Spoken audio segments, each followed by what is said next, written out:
And welcome to FPL Banter. Welcome back to another full show. We have a jam-packed show for you guys. But I'm sure you've noticed Koba is not here. The 1 week where he's the lowest scoring out of all of us.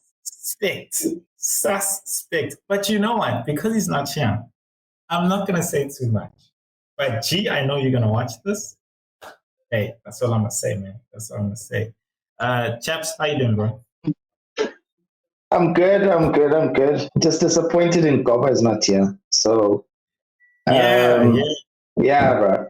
Goba, you must face the banter, bro. Must come here and face it like a man. Come run away here. Come here with your tricks here. This guy.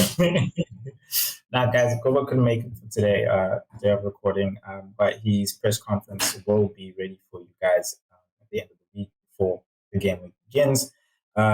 We will be going through our game week 6. Some of us had a great game week. We'll talk about some talking points. Newcastle defenders, how good they did for us. We'll talk about who are the ones that we think we need to bring in. Price rises, where we've been priced out of. Wildcard is definitely going to be another topic. Should we be wildcarding still?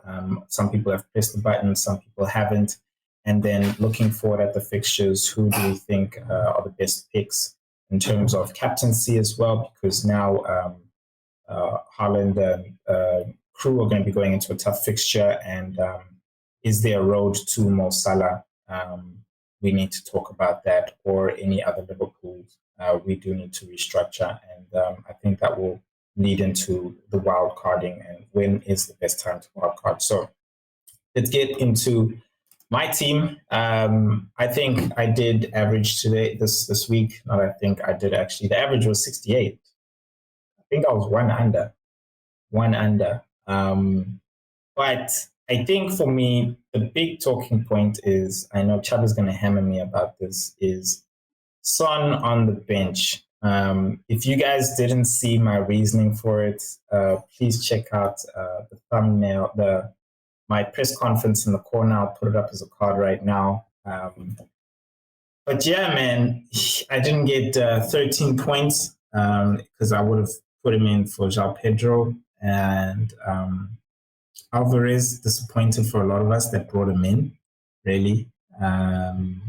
Yeah, bro. Yeah, chaps. What's your take on this team's performance? I did ask you that question, didn't I? I said you're taking a huge risk putting somebody so highly priced on the bench. Seriously, dude, what do you think? Is it about his price though? Because no, but somebody who is that highly priced, they can deliver. Yes, it was a North London derby. But if there was one player you knew who could get you points, like serious points, it is Son. Basically, what you're doing there, it's like putting Salah on the bench. Like, dude, what the hell? You're putting him ahead of João Pedro. Yes, I know João Pedro played Bournemouth, but come on, dude. And you know what? I don't want to defend this move too much because I'm not saying that I made the right move. I'm not saying I made the wrong move. But you need to look at my justification. Again, check out my press conference. And it was quite simple. And they even mentioned it, that their Son was the first Tottenham player to score 2 goals at the Emirates in the 30 years of the North London derby. 30 years within the North London derby. So that's at Highbury and at Emirates. He's the first player to score 2 goals. Yes, reason enough for you to put him in. You should have known that. Tottenham are playing well. Wait, let me give you a reason why you should have put him in. Right? And this is not just on Son. I'm solely going to look at João Pedro. Right? Looking at João Pedro's season. Right? How many games has he started? We've only played 5 game weeks, if I'm not mistaken. Right? 6. And out of that 6, he's probably only started 2 or 3 max. So going into this game week, you sort of like had enough stats or history to tell you that, you know what, this guy literally has no evidence to show that he's going to start the next game. There's no strong point for you to actually start him because most likely this guy is just going to come off the bench. Hey, right. Isn't that what happened? Yeah, Isn't that what happened? Yeah, and this is probably going back to your whole reasoning, beginning of the season, why you picked up your first lineup that you did. Oh, I only want players that take penalties, blah, blah, blah, blah. I bet you that's probably the reason why you put him in there. Because you thought, you know what, we're probably going to get a penalty, so let me put João Pedro in there. No, this guy, man. It's not that it wasn't because I thought he was going to put a penalty. It's because more the fact that, like, don't lie. The previous two game weeks, the previous two games, right? So that's including the European game. He played and he scored, right? And I was like, okay, cool. This guy's been playing and he's also been delivering. So he's in form.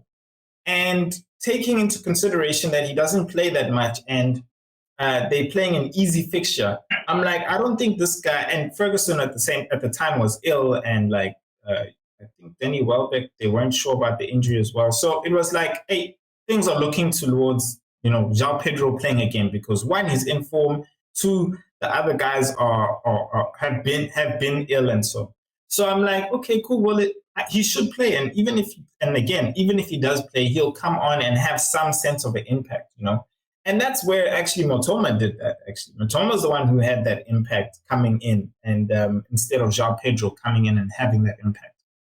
So that's where it was, bro. Where it was, of course, yes, the fixture, but at the same time, like I was pointing out with that thing about Son is when it comes to the North London derby, Son just doesn't perform. So, this must have been this honestly is his like first performance where he's like, again, he scored in a North London derby at Arsenal. And again, I'm saying this, like, it's so rare that he's the first Tottenham player to score 2 goals at Arsenal. So you never would have guessed it, bro. Like, you never would have guessed it, honestly. Yes, they're performing. But look, my point is not so much on Son. Okay, fine. Yes, you never could have guessed that. My issue is, what is João Pedro doing there? You're not answering that question. What is that? No, look, the other day, the other day, you were ranting and raving, telling people that, listen, you got to do your homework, blah, blah, blah, yada, yada, yada. Right? And I did my homework. Didn't you? You how I did my homework. You said do your homework. You didn't do your homework. This guy in the Premier League, right? 2 starts, right? And out of those 2 starts, one of them, right, he had a goal. And then there was one match he came on as a sub and he scored a goal. This guy has got 3 fantasy returns, 3, 2 goals and an assist out of 6 games. 6 games. And 2 of those returns came in the very first game. The very first game week. Right? So which means that other 1 return, which was a goal, came in the other 5 game weeks, literally in game week 4. This guy has done pretty much fuck all. And let me tell you something. In the last 2 games, he came on as a sub. Right? Game week 5, he got a goal. Yes. But here's where you should have done your homework. We all know that Brighton is in Europe. They played on Thursday night, right? They played Thursday night. So what you should have learned from that game is that João Pedro played almost the entire game. I think he almost got a hat-trick, if I'm not mistaken. Yeah, he scored 2 I think he almost got a hat-trick. Yeah, he scored 2 penalties. After the 60 or yeah. 60 something. No, 70 or something. But anyway, he started that game. He played almost the entire game. So you should have realized that there's a high probability that he might not start the following game. Because at the end of last season, we saw how De Zerbi started rotating his team, especially when the fixtures were congested. Now that they're in Europe, playing Thursday, Saturday, Sunday, whatever it is, those fixtures of theirs are going to be congested this season. So that's where you have to start doing your homework, like in saying, all right, who played on Thursday? All right, I see how Pedro played on Thursday. That means on Sunday, there's a high probability that he's not going to play. So let me not take that chance of actually starting him. You know, I've got somebody like Son on the bench. Definitely he's going to start. There is a chance of him actually getting a return. Whereas with João Pedro, high probability he's going to come off the bench late on. And by then, probably the game is won, or, there's no need for him to actually come on. Or maybe he'll do what he did against Wolves. He'll come on as a substitute and get a yellow card, like he always does. But I mean, hey. Look, I don't want to make the João Pedro. All I'm going to say, there's a reason why you are 10th in the league. And that's that. Cool, man. A lot of guys didn't return. Buemo, another disappointment. A lot of guys got 1 pointers as well as Julian Alvarez. I'm sure that's the disappointment for you guys. A lot of guys are actually transferring out Chilwell. But I think let's move on from this team. I don't see. I've actually, interesting enough, I've already made my transfers, by the way. I can't wait to hear who that is. Now, I've had to do a mini, I call it a mini wildcard, to make sure that I can restructure myself. I think maybe this is probably a good segment to talk about it, actually, but I've actually planned a road to Salah to make sure that when people hop onto him, that I'm ready and I'm able to.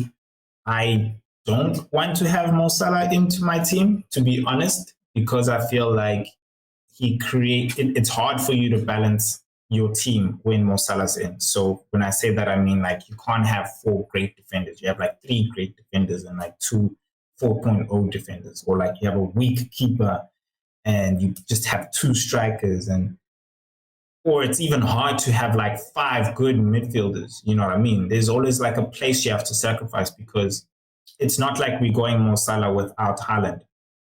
Would you go Mo Salah without Haaland, Xavi? Or would you do Mo Salah with Haaland? That's madness. Salah without Haaland. Exactly. That is like some brave stuff, dude.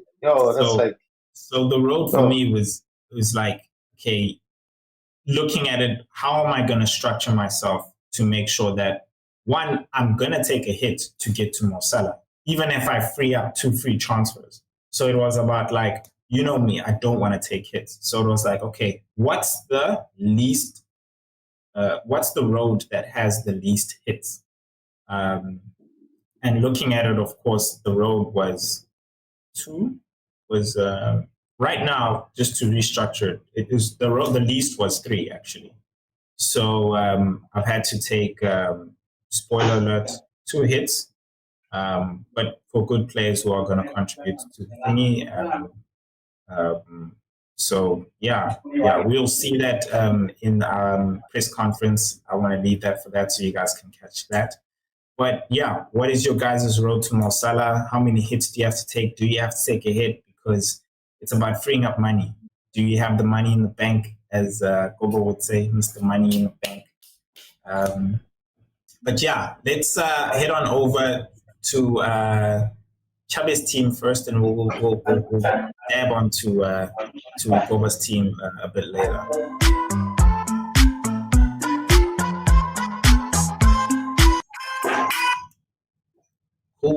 Cool.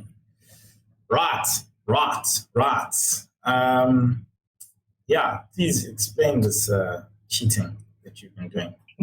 What's going on? Pure skill, baby. That's all I'm going to say. Pure skill at its finest right here. So as you can see, 87 points. That's almost 20 more than the Gameweek average. Just to let the viewers know that I actually took a hit. So I had 2 free transfers, which basically means because I took a hit, I made 3 transfers. And those transfers were basically, I took out Edison, brought in Pope, took out Chilwell, brought in Botman, and then I took out Miss Jackson, and I brought in Ooh. Alvarez. Yeah. So two of those transfers actually paid off. Even though the Pope Edison transfer didn't really make a difference because Edison got a clean sheet, or 6 points rather. So, but other than that, Matoma also came in with some points. With these goals there. So and obviously the Viking Haaland came in with his goal as per usual. Captain on him. So got a massive 87 points there. Um, yeah. So not really much to say. Just besides, just another. For me, it's just another day. It's like another Saturday. Can't really say much. No, not too Yeah. shabby, Nige. Not too shabby, Nige. So Mm. I think the big question here for you is, what's your way forward? Do you have a road to Mo Salah, and if not, are you looking to hold on to your wild card, or do you think you're gonna dead end to a wild card soon? Yeah. Look. At the moment, all roads are leading to Salah, getting Salah for either game week 9 or game week 10 from there. And at the moment, it looks like I will have to wild card because, some major restructuring will need to be done. So obviously, to balance the team out, because I have to have Haaland and Salah in my team. So I think a wild card will be needed. Then obviously to make sure the rest of the team is looking good. So all roads leading to Salah. I have to have Salah come game week 9, 10. I feel like if you have too few transfers, you can easily get Salah. You can, but you know what the problem is? Before, when Salah's fixtures start looking good, is that other players have got good fixtures. And those players are the players I want to transfer out to get to Salah. All right. So the only way at the moment, the way I can see it to get Salah is maybe maybe take out Bruno and Odegaard and bring in Salah, and then get a weaker player, or Odegaard and Foden and then bring in Salah. But then, that type of thing. So, and then those guys have got sort of like good fixtures in between up until then. So, it's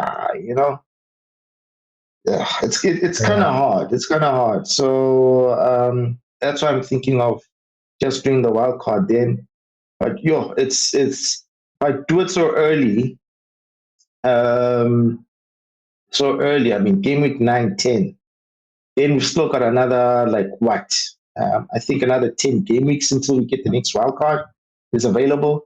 So I'll have to make sure that So I'll have to make so I'll have to make sure that for the next couple of game weeks, that hope and pray that I don't have any major issues with my squad. So that's the risk in taking the wild card so early. I mean, even when it does come out, I'm not even really looking to use it right there and then. But that's the thing. That's the thing. Most likely, the best. Yeah, the best time to actually use the second wild card is near the end of the season. After the 30, between the 30 and the 30 summer, in the 30s. So it's like literally waiting 20 game weeks, to actually use your next wild card. That's why I was like, hey, what's the road that has the least hits? Because looking at it and planning it along the way, whether I make one change per week, do you know what I mean? Because when you're restructuring, you're taking money from the defense or you're taking money from the midfield, you're putting it in the strike or whatever. And because of the fixtures, you're like, I'm going to need that player right there and then now to get that run of fixtures and something like that. So for me, not just to you, but to everybody else, I'm just like, guys, you know what? Hold on to your wild card as long as you can. I think, chaps, you can definitely hold on for long. I don't know what your transfer plans are right now. I can ask you, I think, who do you think are the best players to bring in right now? I know you've got 2 Newcastle already as it is, but looking ahead, who do you think are the best picks going into probably? I think we should be looking at towards the next international break, which is actually game week 8, but I think that's very short. We should be looking. I think we should always be looking at least 4 game weeks ahead. Yeah, I mean, look, a lot of people, like for the immediate future, for like this next game week, are looking at players such as Burnley and Luton players. I mean, just because they got, double game week and whatever, I think that's pretty pointless and wasting transfers. But yeah, look, I mean, it works out for them, it does. But I mean, I'm in it for more the long game. For me, yeah, just like you, it's more of like a 2 to 3, 4 game week type of stance that I like to look at it. So for me at the moment, I'll definitely be getting rid of Odegaard, having less Arsenal players. It looks like their fixtures on, are not so good, the next 4. And then, and obviously I'll start to change. I mean, Liverpool are starting to, play better, so obviously, even though their fixtures, I mean, even they don't have the best next 2 fixtures. I mean, a hot Tottenham and a very good Brighton. But, the way they're playing, at least 1 or 2 of the guys have got a chance of scoring. So, and then you can't even go to Chelsea for, and then there's Man United. Man United, you never really know what's going on with them. So, look, the only thing that I can say maybe right now is maybe Newcastle, but the problem with them is you don't know what's going on with their strike force. It's always changing, so you can't really pinpoint exactly who's going to start. I mean, at the moment, it looks like Wilson is going to be the Premier League player. So, and Isak is going to be the one playing the cups. But you never know. That could change. Yeah, that could change. I think the only sure thing about Newcastle is the defenders.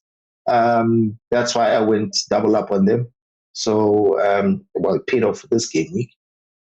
I might even go triple up for this weekend, but I highly doubt it. I want to say the transfer, but yeah, that's a conversation for another time. But look, it looks like at the moment for the next 3-4 game weeks, Newcastle might be the only team that one should really look into.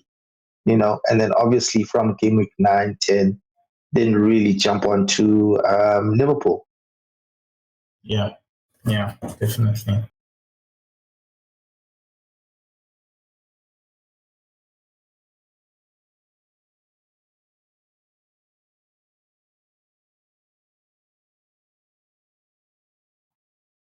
Cool. We are moving on to Goba, right? He's not here, so we're gonna rip him another beep while he's not here. He scored the lowest points of the game week between the 3 of us, and even lower than the Banter Boys. The Banter Boys did the highest, actually. I think for me here, the big question here, honestly, is what do we do with Marcus Rashford? Do you think that, in the community now, it's like, a race for Son because of preparing for the upcoming fixtures? Or do you think because of Rashford's fixtures, he's a hold right now? What's your take on that?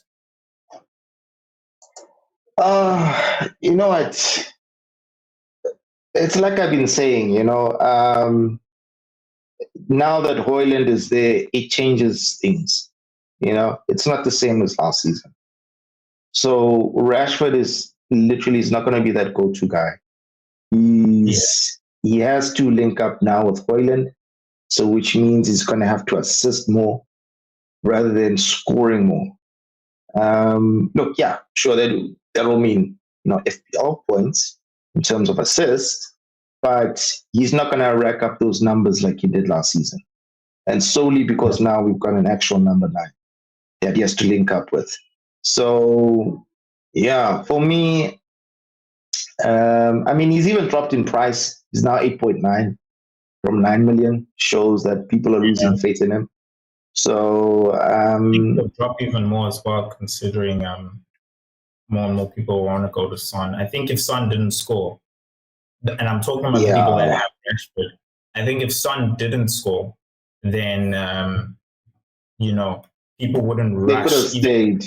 Yeah. They could have stayed, yeah. But because he scored and because he's got a good lineup of fixtures coming up, I feel like people are going to rush to actually get him. I'm just checking about the price drops and the price rises now. But I think Son will definitely rise again. And I think the people who are going to be rushing to making Son rise might just be the people who are dropping Rashford, even though he's already dropped. So, in all honesty, for me, I feel like when it comes to Man United, it's not just Rashford. I think it's always a conversation of Bruno or Rashford, And I think you said something this weekend, which, I'm still like this, but you really justified having Bruno. I think the big point you had was like, who's more injury prone? And I feel like, yeah, it is Rashford. That's more injury prone. I think we didn't think about the effect that Højlund would have on Rashford, but it's slowly evident, even though Rashford is on the left, the very position which we were all like, put him on the left, put him on the left. He's there now. And look, he got a goal disallowed. Cool. So we're not saying that he's not shooting, but another content creator I was watching was saying that, it's different now as well, because whereas Martial playing down the center, he wasn't a deliver to Martial. Martial was more he's the decoy, and Rashford is the one running in to that space which Martial is creating so that Rashford could score the goal. And whereas with Højlund now, it's no, deliver it to Højlund. You create the space, you then let Højlund get into that space and deliver it to him. It's never that I'm beating a man in the box to take the shot, And you look at his take-ons, he's taking people on going down to the line rather than going into his right foot and taking that shot.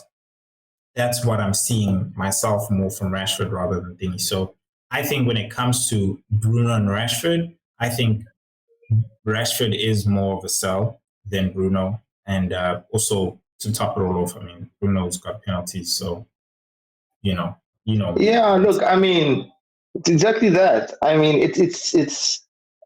He's changed now. So now his role is no more inside forward. It's more traditional winger now to supply for Højlund.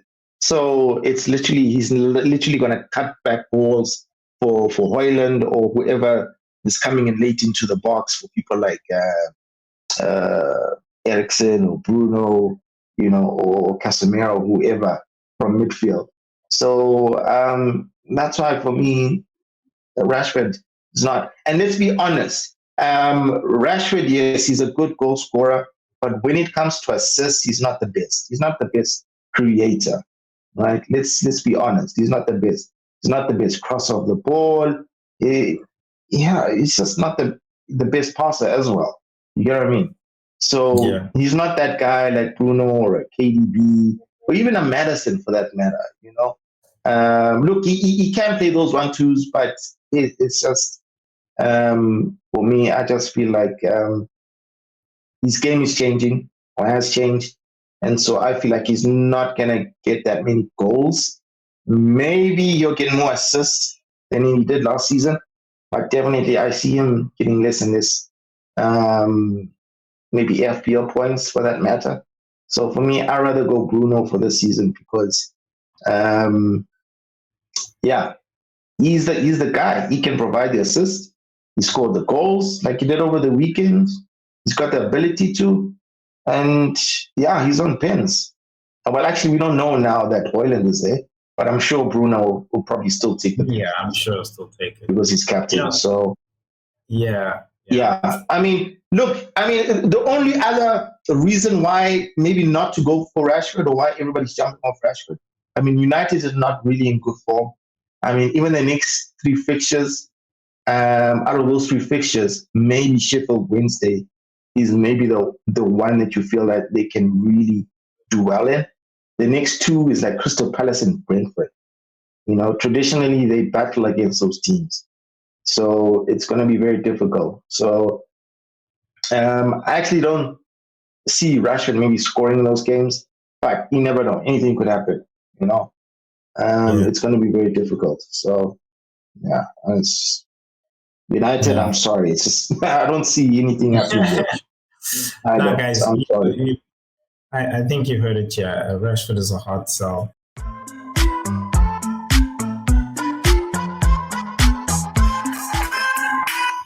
The Banter Boys.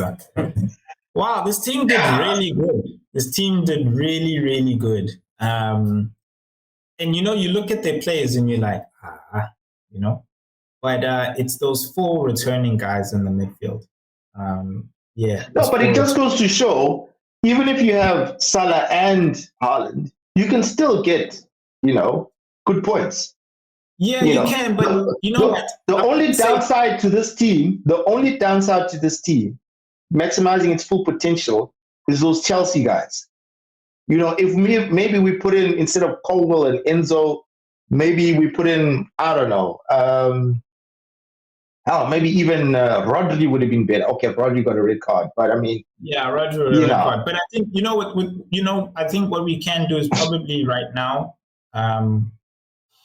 I think this is a good segment to like, you know, what are we going to do with the Banter Boys? A lot of people right now are hopping on to Morris. He's going to do a price rise tonight, right? We're recording on Tuesday. So Wednesday, you guys are most likely going to see this, or I don't know, during the week. And yeah, are you guys have you caught that price rise? You know, do you think Morris is a good idea? In my opinion, I think it's like Chap said in the previous segments of the videos, is it honestly depends on your team and your side. You know, if you're dead ending, yeah, definitely, because you're gonna wildcard soon into that game week you're dead ending into. But if you've got the extra transfer and you've got the budget, the Banter Boys have got 0.9. So they can definitely make it to Mabuma. I would say the Banter Boys, we do it, you know, because then we could play a 3-4-3 where we have Salah, Saka, Bruno, and Matoma in the midfield, and then you play the three strikers with Morris. Do you know what I mean? I would leave Cole out because they're playing Fulham. So in this case, I would do it. Do you understand? Because I feel like the team's got a good dynamic. And maybe if we don't want to play Kowa, we could even play Kabor, because why? He's got also a double game week like Morris, you know? And then we've got Edison as well. Yeah, man. You know, I feel like the team is actually in good shape. I think, yeah, Stupinian will concede against... who's the Stupinian playing? Aston Villa. Actually, yeah, I think they'll concede, but it's better than the option of a Dogi going versus Liverpool. Yeah, because Liverpool would definitely score. So, yeah. I think because there's only one transfer, yeah, the best transfer, if we've got money, is basically to go to Mars. How much money is there anyway? 0.9. Okay. So, yeah. So Mubuma, no, it's enough. So Mubuma being 4.5, it will only take. Is it enough? No, it won't. It's not enough. No, it's not. It's enough. Especially if he's going to do a price rise. And even now, because Morris is 5.5, so we need 1.1. Now Mapuma's even dropped. I would go for I'd get rid of the hey, that's my thing. The Chelsea assets are not performing in attack.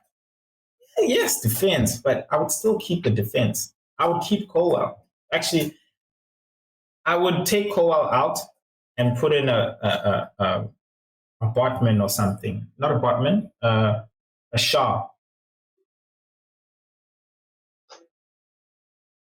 What about an Arsenal defender? They're playing Bournemouth. No, they're playing Bournemouth, but after that they play City. I feel like Newcastle's defense has got a good row of fixtures where we don't have to swap in and out. Do you know what I'm saying? So yeah, look, I mean, just for this weekend, we could play, or we could get a Newcastle defender. That's what I'm saying. Get a Newcastle defender, because then the next weekend we can play Udogie with the two Newcastles. We'll still have good fixtures, and Udogie will have Fulham. Do you know what I mean? And then we don't have to make a substitution in the defense. We can even keep the same defense again in the next fixture. Can you see what I'm saying? Whereas if we brought in an Arsenal defender, we would want to change him. And we can't change him because we'd be rotating him with the Stupinian, who's going to be playing Liverpool next. And then we'll be looking at that issue. But you know what? The question is now, who do we get from Newcastle? Do we get Burn? We can't afford Trippier, obviously. Do we get Burn or Shaw? Because now the issue is for the cup game, Newcastle is playing Man City. And the thing is, are they going to play? They're probably going to play a full strength team, right? Against City, right? Because I feel like they do. The kids, apparently Pep was going to play the kids. And apparently, well, I don't know. I don't trust that. But anyway, yeah. So I don't know. I feel like Newcastle, they would feel like, they've got a chance here to win this season. So they might put out a full strength team.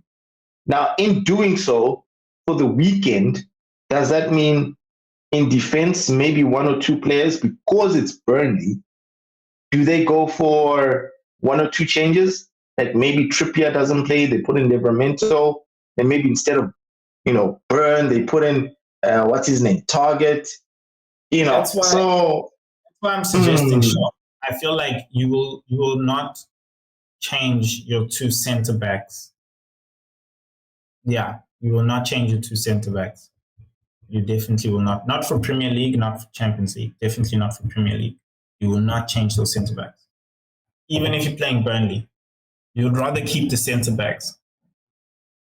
Do you know what I mean? You'd rather keep the centre backs. I feel he's going to put a strength team against City, and then maybe a slightly weaker team against Burnley. So Shaw maybe is probably a better option. Shaw is probably a better option. Cool. I think let's hop onto the table. How the mighty have fallen. But it's part of the entertainment, guys. That's what it is. Hey, KK, you're down where you belong. It's hey. This is an entertainment show. Okay. I've dropped down to 10. I've just made it into the table. Just made it into the skin of your teeth. Lucky little shit. Skin of my teeth.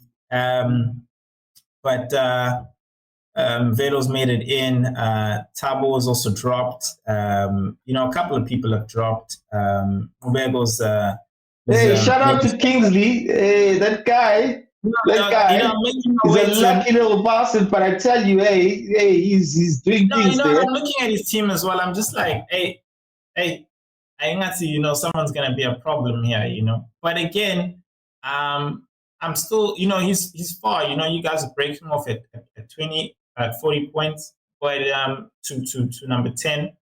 But again, anything that's like, you can easily have a few game weeks. I feel like you need to worry when people go to like 100, because like for me, a game week is 20 points, So 100 points. That's 5 game weeks. That's not easy to drop. You know what I mean? A person can have 2 bad consecutive game weeks, you know, but 5 consecutive game weeks is hard to achieve, you know. So when you're at the top, you should be aiming to break 100 between you and the guys behind you, or anywhere in the table where you're at. So he's working. You're keeping close up to him. That's good, man. That's good. That's good. That's yeah, good. he's just pulling away slightly, but yeah, I'm just keeping him in my sights. I think we'll catch him, to be honest. But yeah, we'll catch him. We'll catch him. We'll catch him. Well, anyway, guys, thank you for the show, for popping into the show. I hope you guys have gotten a lot of wealth of knowledge there. Sorry, Gobo wasn't here to give his 1-2 inputs. But please his do. Loser input. This guy ran away. Let's not hide it from the. He ran away. He ran away. Goba, come back. Face the music. Aside this from guy. all the bands, shame he couldn't make it for the recording today, but we will catch him when he does score another low game week this coming week. Other than that, thank you so much. Chaps, any last words from you, my man? No. Guys, yeah, just keep the faith and yeah, be strong. Panic. And, yeah, don't panic. Yeah, don't panic. Don't panic. You see, everybody had a bad game week the previous week. But yeah, you keep calm and things will set themselves right. Look what happened this week. All good. All good now. Okay. All good. So, exactly. yeah, just keep the faith, guys. Just keep the faith. Exactly. All right, guys. We'll see you next week. Eh?